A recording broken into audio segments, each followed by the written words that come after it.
I have a question while we're looking. So the data about tenofovir and entecavir with the HCC risk, I guess two questions. My understanding was there's a lot of very fancy statistical manipulation to get that data, I think, right? And certainly Right. things So that the exceed. problem is the following. Entecavir has been around much longer than tenofovir. So everybody who had sick people, because it was the gold standard, put all their cirrhotics on entecavir. Whereas tenofovir came along later. So by then, most of the sick people, many of them were already on entecavir. They probably are at a higher risk of cancer than are people with less advanced disease. So to solve that, you do propensity score matching. So you try and go in and find the people on tenofovir who are equally advanced, and you try and match them, and that's what they did. So it's a technique. It's not perfect, but in two large databases, they found the same thing. So what I would say is it deserves some attention. If true, it deserves some attention. But just like the direct-acting antiviral agent hepatocellular carcinoma conundrum where people weren't sure, I assure you many people are diving into databases right now, and they are going to try and look at this. It's not yet written in, that this is a definitive finding, but this actually would have major implications if it's true. And now two large databases have demonstrated this. Hi. Question about the checkpoint inhibitor-induced hepatitis. Is there any role for NAC at all? And secondly, is there a difference in steroid responsiveness if the T-bili elevates versus AST-ALT elevation? So the first, is there any role for N-acetylcysteine? Not really. None. Just good old corticosteroids. The second question was what happens if the bilirubin goes up versus the AST or ALT. I haven't seen just the bilirubin go up. It's usually, if the bilirubin is going up alone, I'm actually thinking that is either a canalicular transporter effect of one of the chemotherapeutic agents. So some of them, as you know, some of the chemotherapeutic agents, you need to check the UGT polymorphism. So it's probably an effect of another chemotherapeutic agent, not the IO. So typically, if you give prednisone, if it's a true IO effect, the AST and ALT most of the time melt away, most of the time.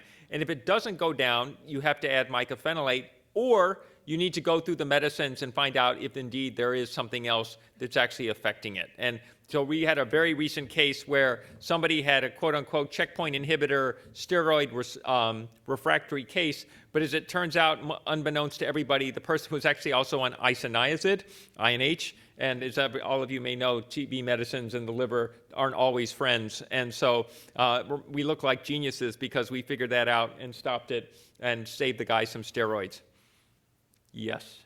You mentioned using the RNA therapies to lower surface antigen, but if it doesn't get rid of the circular DNA, why would getting rid of surface antigen be advantageous? Well, so it may actually over time. It's just we don't have enough time yet. So you have to drive the HBV DNA down in the serum and the RNA down in the serum to undetected, because then you can start working on the lack of or stop the replenishment of the cccDNA. Nobody knows how long the cccDNA turnover is in the nucleus. The issue is that we haven't had great therapies yet. So as it turns out, if you use a really sensitive assay with those on tenofovir and entecavir, most of us, we have our therapies and you put them on therapy and you say, oh, look, less than 50 now, you're undetected. When you start getting better assays, and like here at Stanford now, we have a new assay that has that actually goes down to less than 10 international units.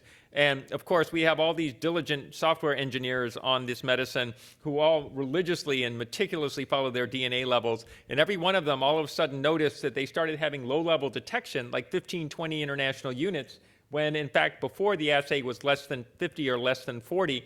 And indeed, nothing had changed. We just, because of a better assay, we just now know that we are actually detecting the HBV DNA. So by driving this down further, so when we thought we had actually truly suppressed HBV DNA on the nukes, tenofovir and entecavir, we had just generated low-level replication states. So by driving this down, what everybody is hoping is that's actually really going to then give an opportunity to stop the replenishment. So I didn't have a chance to show this, but when you have the reverse transcriptase and you make virion, you actually go back and replenish. Part of that goes back to the nucleus. So if you can really shut that down, you can stop the replenishment. And there's some data that says that maybe over a few months, you may be able to stop that turnover. We'll see. The jury is still out. Hepatitis B is very complicated, but we're getting better inklings of what the components of a functional cure might look like. It's still very early in the game. Yeah. Quick question. Regenerate trial is a success. Yes. You're talking about 11% placebo, 23 on the drug. That's 23% on the drug. Do you think, in comparison to the gastric sleeve, it's going to be cost effective to treat patients with the Ocaliva?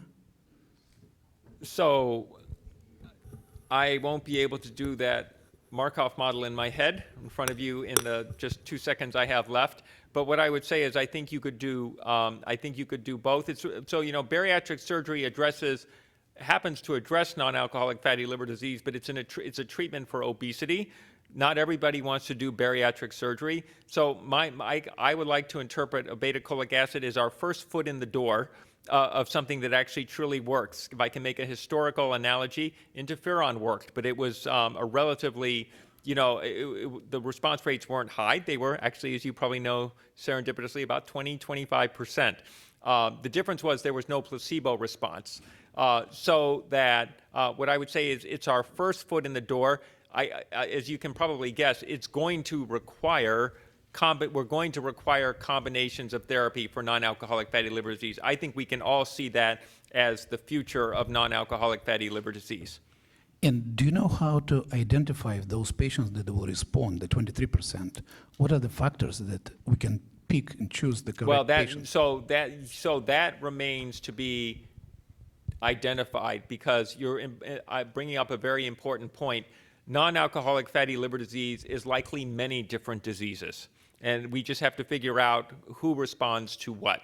I think combinations are going to be mechanistic actions are going to be important, and we don't yet quite know, at least in obeticholic acid, who responds and who doesn't. And the last one, I promise. Okay. So those patients, they were liver biopsied, right? Yes. To identify stage 2, stage 3 fibrosis.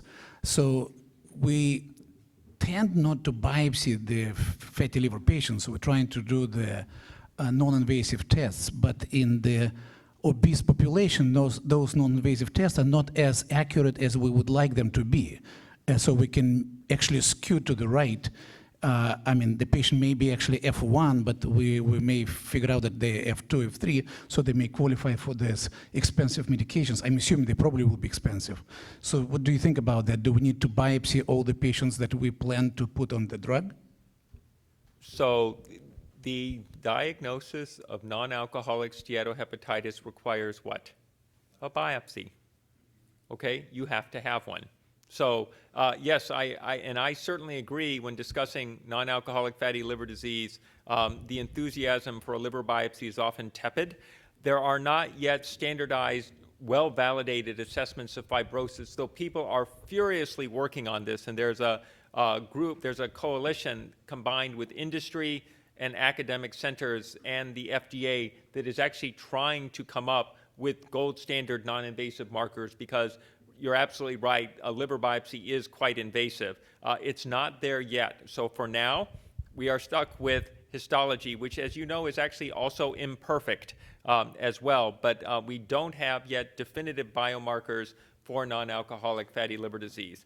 What's it going to look like ultimately? I don't know, but I do know that to prove non-alcoholic steatohepatitis right now, the gold standard remains a biopsy, and to start a therapy likely, that is what you're going to have to require in order to, number one, know that you're treating someone who really needs to be treated, right? Great. Thanks, Paul. Thank you.